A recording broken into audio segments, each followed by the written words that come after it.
Assalamualaikum warahmatullahi wabarakatuh. Perkenalkan, nama saya Riado dengan NIM 23150032 dari Prodi Perbankan Syariah 5B. Baiklah, saya di sini akan mempresentasikan tugas UAS akuntansi syariah saya yang berjudul akad istisna. Pengertian istisna.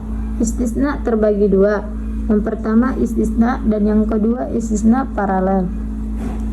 Istisna adalah akad jual beli barang pesanan atau belum ada antara pembeli dan produsen dengan pembayaran bisa di muka, cicil atau di akhir. Istisna paralel adalah dua transaksi istisna yang terjadi bersamaan, di mana penjual atau misal bank syariah menjadi pemesan atau mustani di akad pertama dan produsen atau sani di akad kedua untuk memenuhi pesanan nasabah dengan melibatkan pihak ketiga atau produsen asli. Perbedaan istisna dan istisna paralel. Perbedaan utamanya adalah istisna hanya dua pihak atau pelanggan produsen, sedangkan istisna paralel melibatkan tiga pihak atau pelanggan, bank, produsen asli, di mana akad kedua atau bank produsen asli harus independen dari akad pertama. Rukun dan syarat istisna. Yang pertama pelaku, pembeli atau mustasni, dan penjual atau sani yang cakup hukum. Yang kedua objek akad, di mana barang harus jelas spesifikasinya atau jenis, kualitas, kuantitas, memerlukan proses pembuatan dan tidak dijual sebelum diterima. Kemudian harga ditetapkan di awal dan tidak bisa berubah kecuali ada perubahan spesifikasi dari pembeli. Kemudian waktu penyerahan ditetapkan dalam akad. Ketiga, ijab kabul, yaitu searah terima kesepakatan yang jelas. Penerapan dalam perbankan syariah. Pembiayaan, bank menyediakan dana untuk nasabah membeli barang sesuai dengan pesanan nasabah, misalnya bangunan rumah, beli mesin. Resiko, bank menanggung resiko jika barang tidak sesuai spesifikasi atau terlambat dengan mekanisme kerugian yang diakui secara akuntansi. Karakteristik akad istisna. Yang pertama, belum ada saat akad. Yang kedua, barang diproduksi sesuai pesanan. Yang ketiga, pembayaran fleksibel. Yang keempat, boleh pembatalan akad sebelum produksi dimulai atau menurut kesepakatan. Yang kelima, digunakan untuk barang manufaktur atau konstruksi. Selanjutnya, saya akan menjelaskan tentang skema istisna. Terdapat tiga pihak utama, yaitu nasabah atau pembeli, bank syariah sebagai penjual, dan produsen atau pembuat barang. Pertama, proses dimulai dari nasabah. Nasabah datang ke bank syariah untuk memesan suatu barang dengan spesifikasi tertentu, misalnya jenis barang, ukuran, bahan, kualitas, serta waktu penyelesaian. Pada tahap ini, barang tersebut belum ada, tetapi sudah jelas bagaimana bentuk dan kriterianya. Setelah itu, bank dan nasabah melakukan akad istisna. Dalam akad ini, bank berperan sebagai penjual, sedangkan nasabah sebagai pembeli. Harga barang ditentukan di awal akad dan terdiri dari harga pokok, ditambah keuntungan bank yang telah disepakati bersama. Pembayaran dari nasabah ke bank biasanya dilakukan secara angsuran sesuai kesepakatan dan jumlahnya tetap sampai akhir, sehingga tidak ada unsur riba. Selanjutnya, setelah akad dengan nasabah selesai, bank memesan barang tersebut kepada produsen atau pembuat. Bank menjelaskan spesifikasi barang sesuai permintaan nasabah. Di sini, bank kembali menggunakan akad istisna, namun posisinya sebagai pembeli, sedangkan produsen sebagai pihak pembuat barang. Kemudian, produsen mulai memproduksi barang sesuai dengan pesanan dan kesepakatan yang telah dibuat.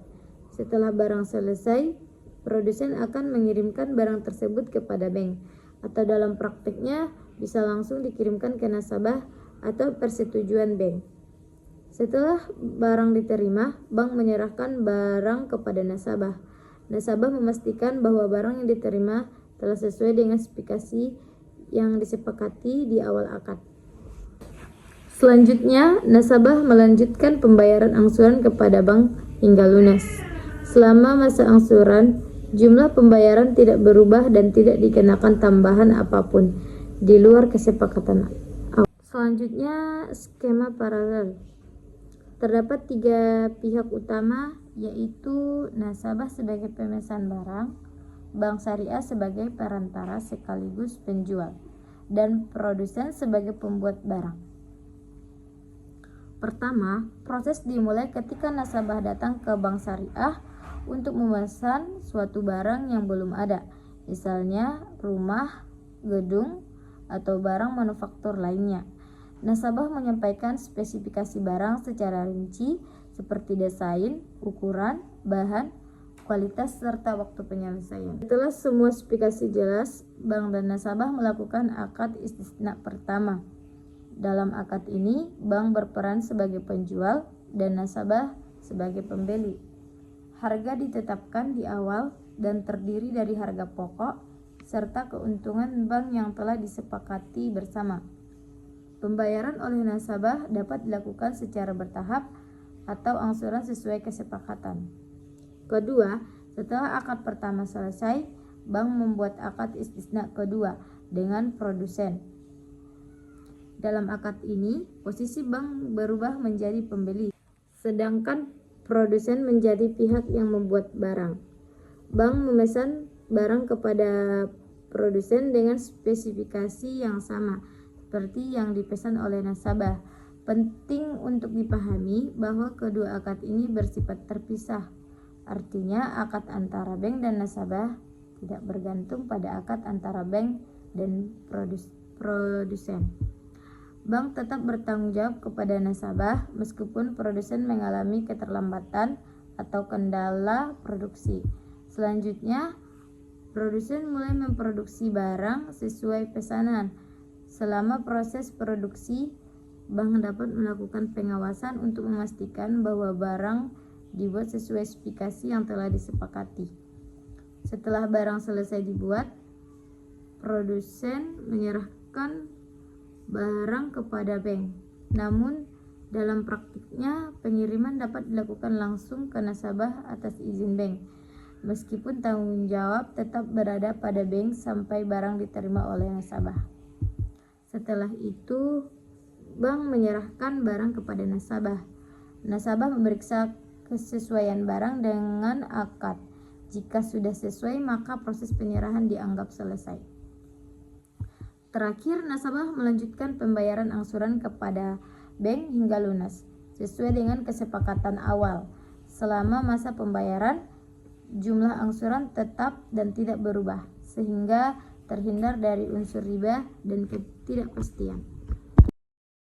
Baiklah, saya akan menyampaikan kesimpulan dari materi saya, yaitu skema istisna memberikan manfaat bagi semua pihak. Nasabah dapat memperoleh barang sesuai kebutuhan meskipun belum tersedia. Produsen mendapatkan penjelasan yang jelas dan bank memperoleh keuntungan yang halal sesuai dengan prinsip syariah. Akad ini juga mencerminkan nilai keadilan, keterbukaan, dan saling menguntungkan dalam ekonomi Islam. Dan akad istisna paralel memungkinkan bank syariah memfasilitasi kebutuhan nasabah terhadap barang pesanan tanpa harus memproduksi barang secara langsung. Dan skema ini memberikan jelasan akad, pembagian tanggung jawab yang adil, serta mencerminkan prinsip ekonomi syariah yang transparan dan saling menguntungkan. Demikian materi saya yang dapat saya sampaikan. Bila ada kata-kata yang salah, mohon dimaafkan. Assalamualaikum warahmatullahi wabarakatuh.